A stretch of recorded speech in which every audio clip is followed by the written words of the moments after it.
Good afternoon, Fons Vitae friends.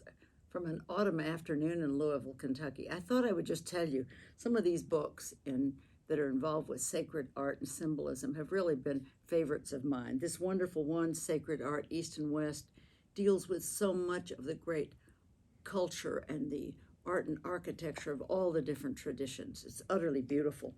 This book took 20 years and nobody buys it. We had it translated from Latin. Imagine it's written by the Dean of Chartres Cathedral in the 1200s. And he explains, and it's incredibly illustrated, he explains the meaning of the symbolic meaning of everything in the church and its mass and rituals and vestments. I mean, my goodness, this is when all the symbolism was given for it. It's a great book.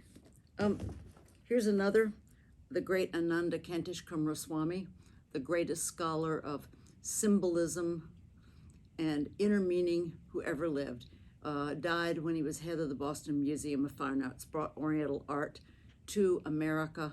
And this book, he was writing this as he died. And so we had his handwritten notes and his wonderful drawings. This was an amazing project to get this done. And it's very powerful. And then lastly, of all the books I'm presenting, also by Coomaraswamy, these are 3 essays that came out of his in Harvard. And in this giant book, we have all of his notes, his handmade annotations. And what struck me about this, particularly the essay, The Iconography of the Buddha Image, we think that the Buddha was presented as a Buddha statue, but the original was a sacred tree. And when you're reading this, and this is what really touched me, it's about sacred art, but it is sacred art because when you're reading it, you're utterly transported. When he's talking about standing before the reality of this tree, which isn't off somewhere, it's aligned in your inner being.